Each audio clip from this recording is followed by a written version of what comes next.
All right. Good day, fellow listeners and enthusiasts of O Power TV.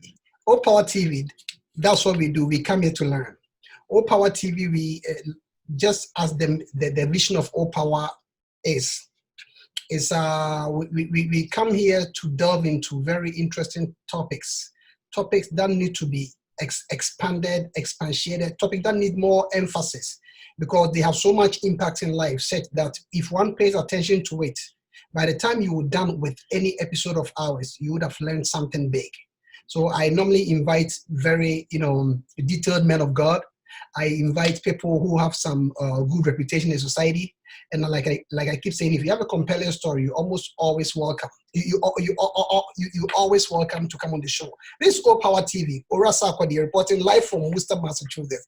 Today I have my special guest. I call him my pastor. He's had a good reputation in the city of Worcester. He left a good one. They say a good name is better than riches. Yeah, he was in Worcester, and now I call him a carpetbagger. He moved away.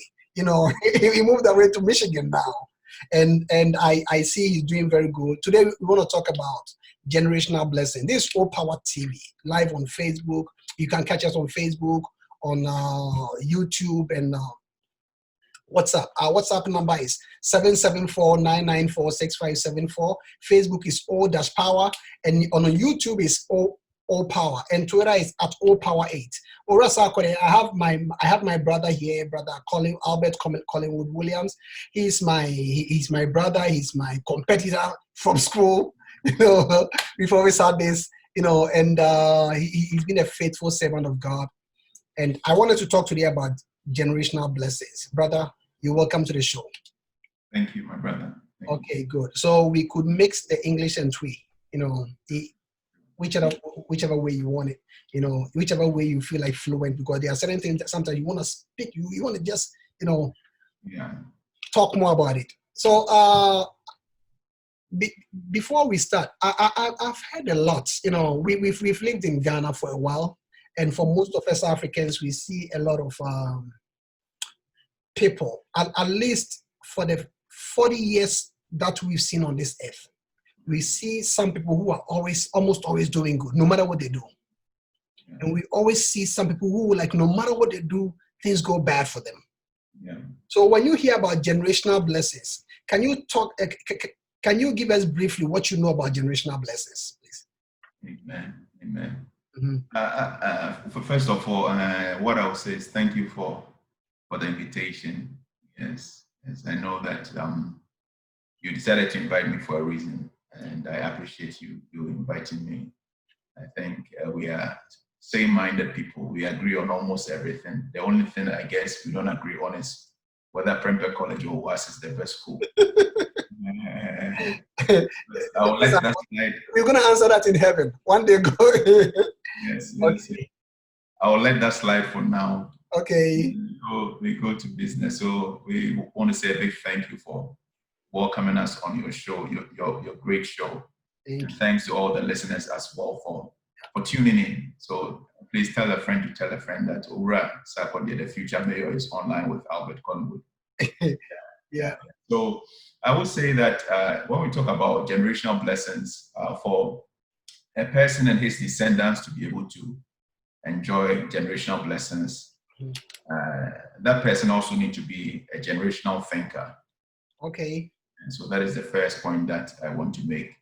For a person and his descendants to enjoy generational blessings, that person has to be a generational thinker. Because basically, I would say there are two kinds of people. People that only think about today, who are focused on instant gratification, being able to get what they want today.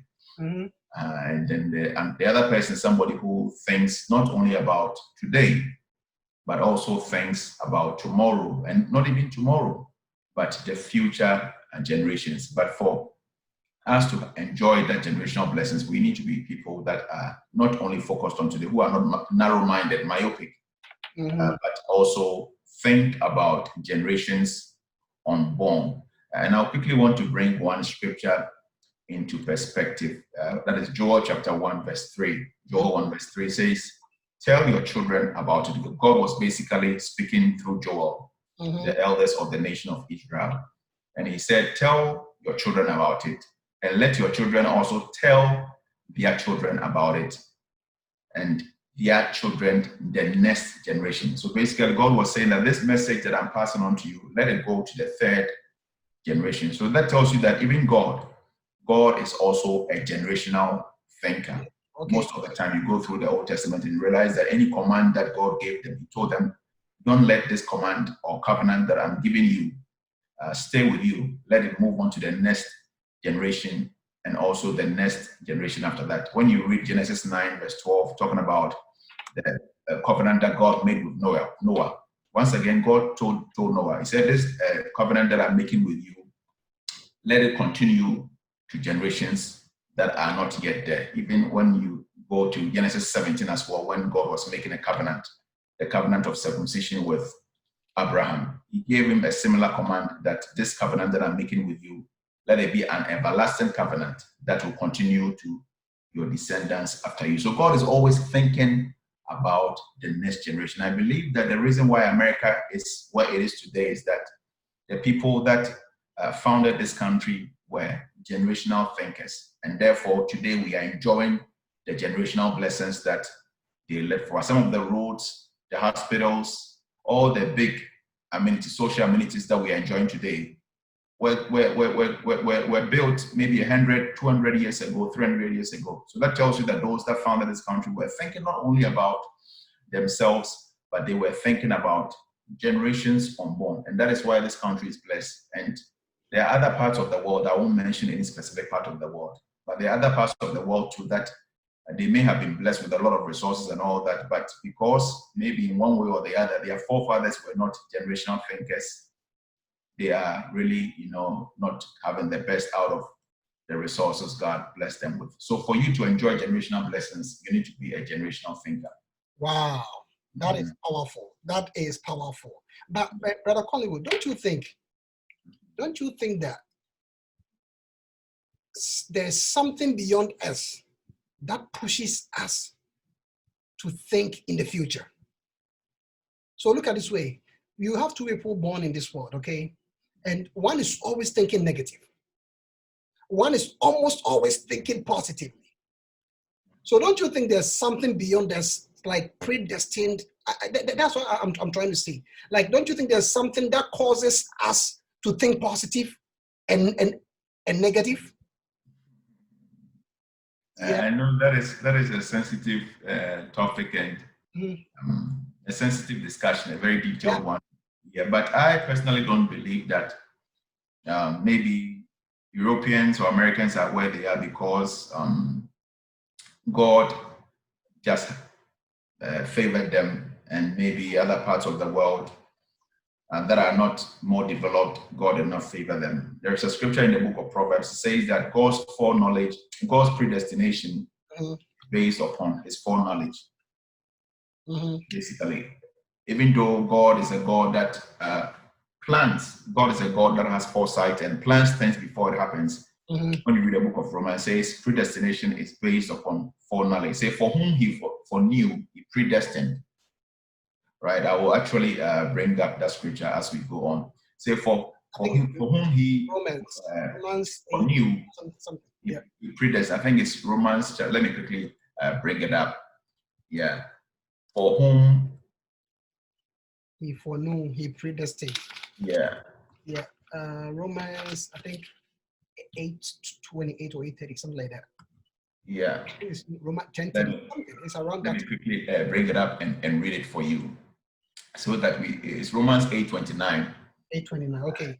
Yeah, 8:29 says, for whom he foreknew, he also predestined to be conformed to the image of his son, that he might be the firstborn among brethren. So the lesson there is that predestination is based upon foreknowledge. It's like somebody who is a chemist, right? When somebody is a chemist, the person has knowledge about different chemicals. And because the person has knowledge about different chemicals, he knows that if he mixes hydrogen with oxygen, he's going to get H2O, which is water, right? So somebody who is a chemist can tell you that in a minute we're going to get water. basically he's given a predestination. And that predestination he's given is based upon his foreknowledge about those two elements.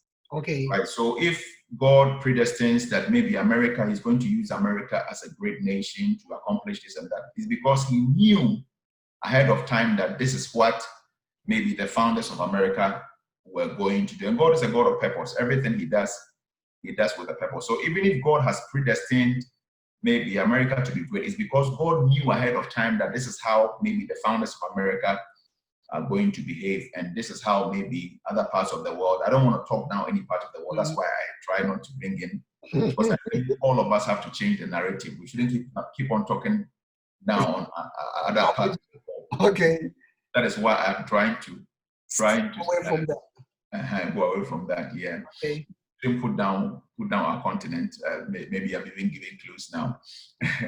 Yeah. So basically, I believe that, and let me use Obama as an example. I believe that if maybe the same person, Obama, the same blood, the same ancestry, maybe if he was raised by a different family, maybe he wouldn't have turned out who he became.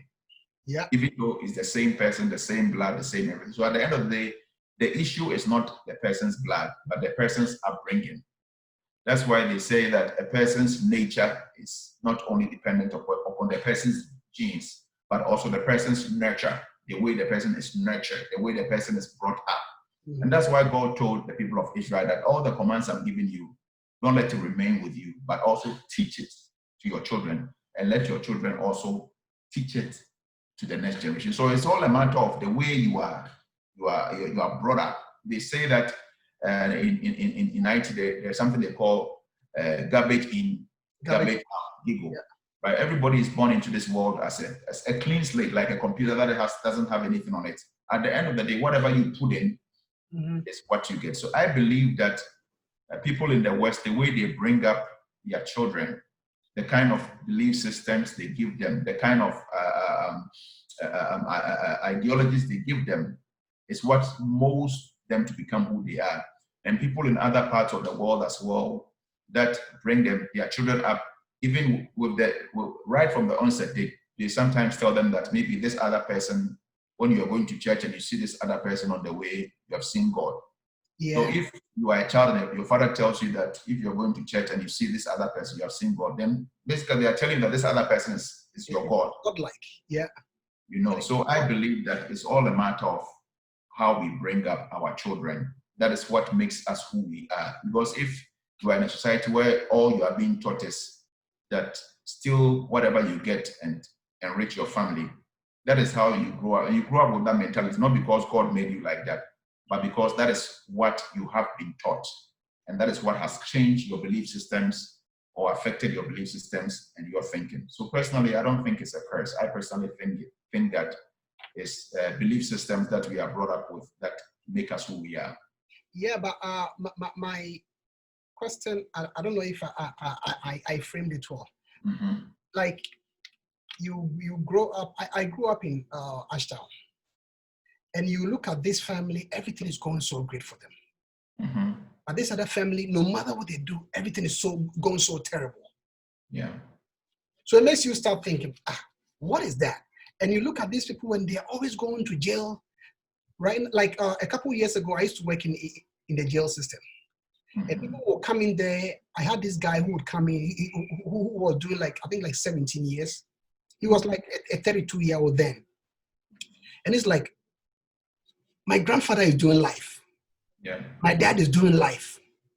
And I never met my grandfather before. I only saw my father like once in jail.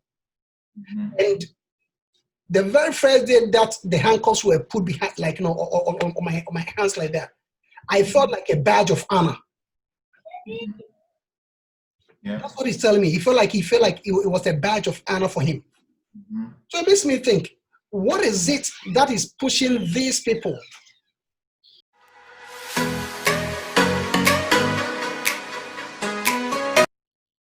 Okay, so what? Just as I was saying, it changed my perspective about so many things. That what is it that is pushing these people? This guy never met his grandfather, paternal grandfather. He never met his dad until he was like 16 or 17. And his dad is also doing life. And right now, he's almost at the verge of doing his life too. But he spent about, he was 32, he spent about 10, 15 years in jail. Mm-hmm. So what is it that pushes certain people to always go negative? Yeah, that's a good question. That's a good question. And I would say that definitely, I won't discount the fact that sometimes there are spiritual components to some of these things that happen, right? But I believe that apart from the spiritual component as well, sometimes it's also a human mistakes or responsibilities that create some of these generational problems, or if you want to call it generational curses. Sometimes it's a spiritual thing. We all know that there are times people go and do stuff and they'll be cursed, and that becomes a generational curse that runs through the family, right? So that is one aspect of it. But also sometimes it's also one person can come into a family and leaves a generational blessing upon the family. It may not be spiritual. It can be spiritual, but sometimes too it's not only spiritual, but it's the kind of value systems that, for instance, if your father, let me bring this scripture into perspective. Proverbs chapter 13, verse 22. Proverbs 13:22. It says, "A good man leaves an inheritance to his children's children, but the wealth of the sinner is stored up for the righteous." It says, a good man leaves an inheritance for his children's children. That means that if you're a good person, one of the litmus tests, one of the things that prove that you're a good person is the fact that you are able to leave an inheritance not only for even your children, but for your grandchildren, right? So basically in this context, because he mentioned about wealth, he was talking about money, right? So you cannot say that you are a Christian and you are so spiritual and all that you are leaving your children is the fear of God. That is very important. I will touch on it very quickly. But you should also leave them with material blessings. There is a story about a prophet who died. I think it's in 1 Samuel, Elijah. The Old Testament. And the Bible says after he died, his creditors came to take away his children as slaves. Yeah. This is a very sad story. A spiritual man who was a prophet who could hear from God, but because he failed in that aspect of managing his wealth, his children were almost at the verge of becoming slaves. So God wants us to be people that will be able to leave material blessings for our children. And that can only happen when we are multi-generational thinkers, when we don't only think about today. Because if you're only focused on yourself, you're just concerned about what you put in your stomach today, like Esau who sold his birthright for food. You need to be somebody who intentionally, and the emphasis is on the word intentionally. I like the word intentionally. Yeah, intentionally build up wealth for your family. And to go back to the scenario that you used, a lot of these people that are brothers and sisters that find themselves in that situation, when you trace back, you realize that it's a problem that has been there for a long time. For instance, if you grow up in a family where your father is in jail, basically fathers become role models and mentors. The greatest mentor a child can have is his parents. That's why they say that whenever the family structure is broken, the society is broken. Yeah. And we all know about the Roman Empire, that was a very, very great empire. But it is said that one of the things that broke down the Roman Empire was when the family system broke down. So if you are in a family and the father who is supposed to be your mentor is in jail, there's a very high probability that you also end up, like the guy said, being put in handcuffs was a badge of honor to him. He grew up seeing that as something that proves that he's tough. So if you grow up in a family like that, it will take the grace of God for you to break that cycle, because all that is around you, all that you see around you is men in jail. So in your mind, you think that even when you don't go to jail, it means you are weak. Yeah. Right? And then contrast it with somebody who grows up in a family where his father is doing well, his mother is doing well, they are all educated, they all have multiple degrees, PhDs and stuff. When you grow up in that environment, there is a very high probability that you also end up like that. And tracing back the challenges that we have in our community in terms of our brothers and sisters who were born here, their forefathers, were brought in as slaves, and a lot of them have not had equal opportunities that some of our brothers and sisters on the other side of the spectrum have had. So it's all a matter of the environment you are brought up in. So a person like that, it will take the grace of God. Maybe you go to school and come into contact with some good people who also come from different family, or the person will come into contact with God, be saved, and then the word of God is able to change the person's mentality about himself, the person's picture about himself, and all that. So family is important, and most of the challenges we have in society are family problems. When you come out of a family that is a good family, there is a very, very, very high probability that you also be successful. But if you come out of a family that is broken with some negative, generational things, there's a very high probability that because of the environment you grew up in, you also end up like that. They say that majority of people that are in prisons come out of broken homes. Over 75% of prison inmates come out of broken homes. Why?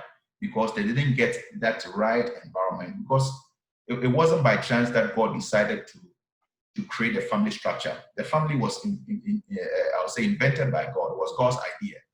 And God knows the value of family. So if any family that the father is not there, maybe the mother is a drug addict, the children don't get the right environment to grow in, there's a very high probability that the children also will not be successful. They'll grow up just following after the footsteps of their primary mentors, who are their parents. Yeah. Wow. So you know what? I think this is a very interesting topic. Because the thing is, we want to leave great marks on this earth for our kids. Mm-hmm. We want our kids to look back and just love to bear our names. Yes. We want your spouses, even your family, anytime they remember you, like, this guy, he was the fire. He was the one who brought change if there wasn't any change. Or he was the one who kept the flames burning. Who kept the baton. He held it on. Yeah. So they say we have 10 minutes back. We can always come back on afterwards. When it shuts down. But hello? Yes, I'm here. Okay, good. I thought I lost you. Let me see. No, I'm here. Oh boy. Okay, good. So the thing is, let's say I just found God, okay? But I'm looking at my family, and I think I think you partly answered this, but I want you to get a little bit detail into it. I believed in Jesus Christ, okay? But I find out that every one of my family members, they are going, it's hell upon hell. There's this crazy disease in our family. And there's also this thing called poverty, that we don't struggle to be poor. No matter what we do. Let's say my grandfather has been poor. My dad has been poor. He's done everything. My dad is the smartest person on earth, but he is poor. And now I'm coming up. I'm in my 20s, and I'm even blessed that I have these people to look up to. What would you suggest for somebody like that who comes from so much poverty? Yeah. First of all, I believe that, like we've already touched on, every problem has two components of it. It can be spiritual, number one. It can also be physical. So I believe that person has to approach it from both angles. First of all, pray about it. Like Jabez prayed. Jabez was given a name which meant pain. But the Bible says that he prayed and asked God to bless him. So he had every reason to fail in life, because his name meant pain, right? But he prayed and he changed his destiny. So I believe prayer has a role to play. You have to pray and ask God that, God, whatever challenge my family is going through, if it is spiritual, if it's something that even my great grandmother or father did that has brought this upon the family, please, I now belong to the family of Christ. Because when you become a Christian, you belong to a new family, which is the family of Christ. So you can decide to claim the blessings in your new family and through your lineage of Christ. You are Abraham's descendant spiritually. So you can claim the blessings of Abraham, right? So you have to consciously or intentionally tell yourself that I know that this is my family history, but I decide to come out of it. And then I will, based upon my deliverance, those that will come from me will also begin to benefit from the blessings that are upon my life. So it has to be a conscious effort to pray. If you have to set some time to fast, pray and fast and ask God that, God, I set myself loose from this generational curse. And then after that, you also need to associate yourself with people that are where you want to get to. Because association is everything in life. Yeah. You know, there is a saying that show me your friend and I'll show you your character. If you are always surrounded by people that are negative, that are not going anywhere in life, it begins to affect you. My mother tongue, which is Twi, nobody taught me how to speak Twi. But because I grew up in a place where everybody was speaking Twi, I grew up speaking it.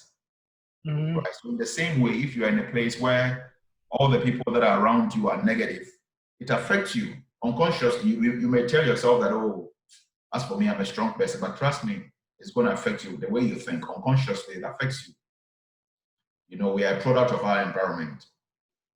So if a person like that needs to consciously begin to associate himself or surround himself with people that are where he wants to get to. For instance, if you want to be educated, then start surrounding yourself with people that are educated. Begin to talk to them, begin to ask them questions. Then you begin to think like them. If you want to become a millionaire, start associating yourself. You may not be able to easily get access to a millionaire, but thank God for technology. You can start watching videos, listening to people who are rich, and that's how you learn. And that begins to, you know, realign your thinking. That begins to change your belief system. Because like I said, our minds are always a slate, like a clean slate. What you put in is what comes out. So begin to, instead of watching useless programs on YouTube, watching Obinim and all useless stuff, start feeding your mind with things that will begin to cause a paradigm shift, you know, in your mentality. And that is how you can gradually undo that kind of negative things that, you know, because for you to be able to get to a certain point, you need to undo the negative things that you have been exposed to. Because the mind is always an empty, like an empty cup. What you fill it with is what will be in there. So you need to consciously, strategically, you know, make that paradigm shift and switch from that negative. But it has to be both. I believe you have to do both the spiritual. You can't do that just the spiritual and pray. After praying, you need to take steps. I believe that this part of the world is not where they are because they are the best prayer warriors, but because they plan well. They put things in place and then work towards the goals that they want to achieve. You realize that even today, right? Today, most of the ideologies that we have, like democracy and the rest, were Greek philosophers, were things that Greek philosophers, you know, started.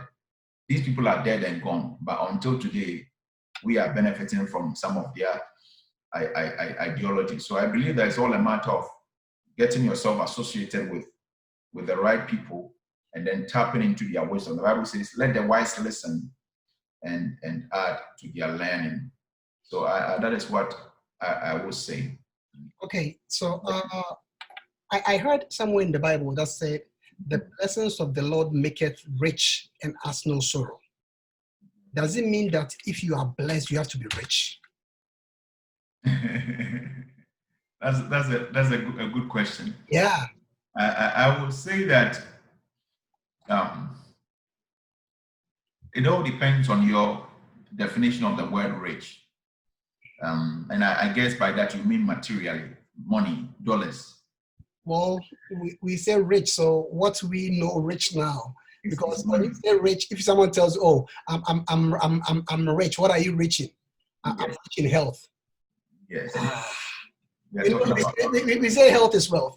So it's like, but it's like if someone says, I don't know what the real meaning of the writer who said the blessings of the Lord makes rich and adds no sorrow. I don't know what he intended by riches, but I would openly assume, or I quickly assume that he meant material rich, like wealth. Yes. So I would say that clearly money is important in life, right? And to make an analogy, let me bring a scripture in perspective. When you read the book of Ecclesiastes, and I want to quickly read it, Ecclesiastes chapter 9, verse 15. It says, now there lived in a city a man, a poor man, but wise. He saved the city by his wisdom, but nobody remembered that poor man. Says there was a very wise man in a city, and by his wisdom, he delivered that city when, I believe, when they were going to be attacked. Yeah. But it says that because he was a poor man, nobody remembered him. So that tells you that money is important, right? So no two ways about how smart, how rich you are. You need some financial. Definitely. Yeah. Even in the work of God, when you don't have money, sometimes you become, I would say, inhibited in a way. You are not able to get to where you need to get to, right? Sometimes, even when you are telling the truth, you are still thinking about what you're going to eat tomorrow. But by God's grace, if at least you have what you eat, it's enough. It adds a certain level of courage to what you say. There is this man in Ghana, Kennedy Japan, who is able to say his mind. I believe one of the reasons he's able to say his mind is that he doesn't depend on any person to pay his bills for him. You know, so the point I'm making here is that money is important, but to clarify what I'm saying, money is not the most important thing in life. There are people that have money, but it's essential. Yes, it's important, but there has to be a balance, right? There are people that have a lot of money. They have fame, they have everything, but they commit suicide. Somebody like Michael Jackson had money, he had fame, the most popular, I would say that most popular artist, but just common sleep. Sleep that some people sleep even when they are standing was a problem for him. You know, I remember some time ago, I used to do this 12-hour shift, and it wasn't easy for me. I would be standing and I would still be sleeping. You know, wow. So sleep that we take for granted